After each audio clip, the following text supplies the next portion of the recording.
All right, let's take a quick trip back in time.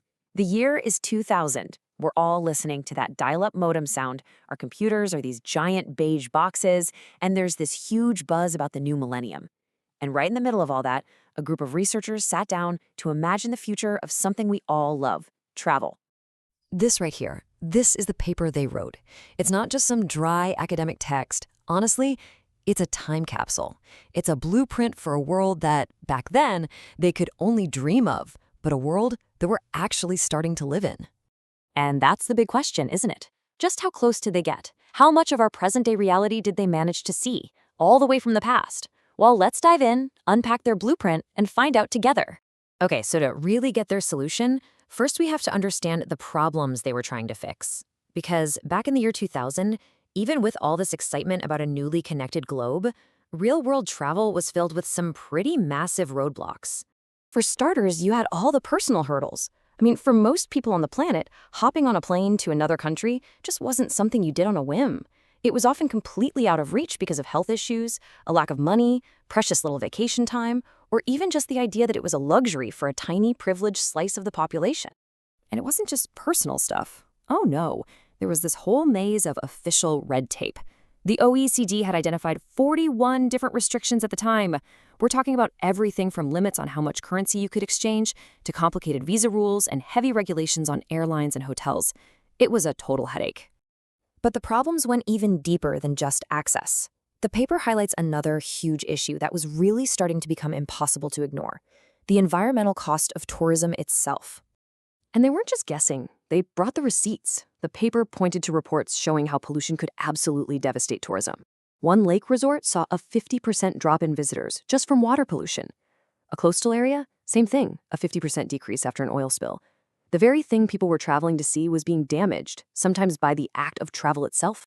So, the problems were pretty clear. Travel was exclusive, it was complicated, and it was harming the environment. So what was the researchers' big idea?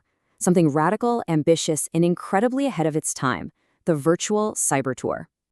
So, what on earth is a cyber tour? Well, they defined it as a system that uses what we now call virtual reality, delivered over networks to give anyone a super vivid, immersive tour experience whenever they want, right from their own home.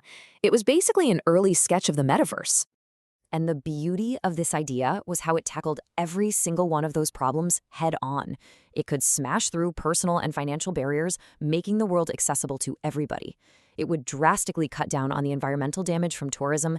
And hey, it could even work as an amazing planning tool for people who still wanted to take a trip in the real world. And get this wasn't just some vague, futuristic dream. Nope. These researchers actually laid out a surprisingly detailed technical blueprint for how this whole system would be built, from capturing the images all the way to delivering them to your screen. They broke it down into 4 key steps. First, you gotta capture the world in 3D.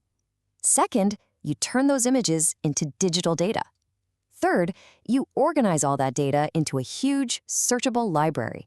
And fourth, you build a network so people can actually tap into it. So step 1 was all about capturing the images. They used this exact diagram from the paper to explain it.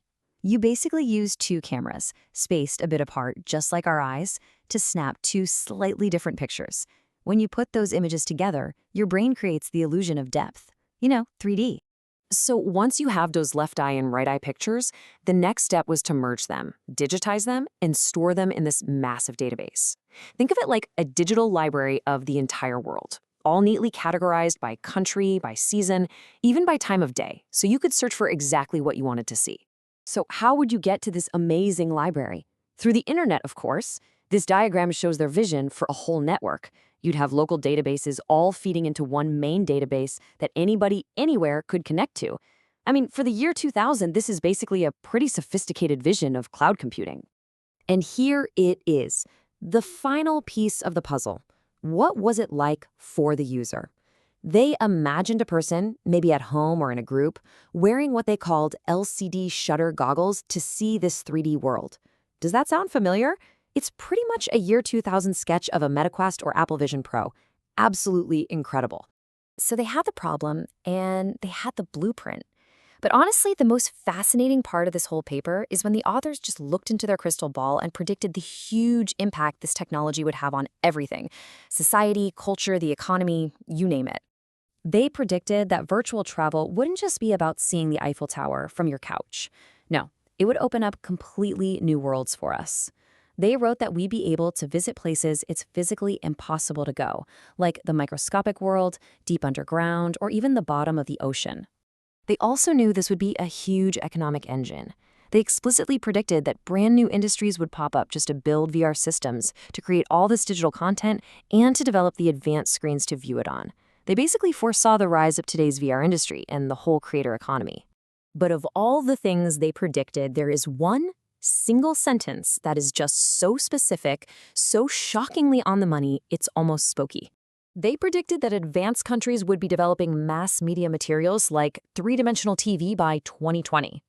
Just think about that. From way back in the year 2000, they basically nailed the time frame for the consumer VR and 3D tech boom that we are living through right now. So how close did they get? I'd say incredibly close. They didn't just guess the technology. They understood the deep human and environmental needs that would push us to create it. They drew a map to a future that in so many ways has become our present. Which kind of leaves us with one last big question. If they could so clearly imagine our world today, how will we imagine the future?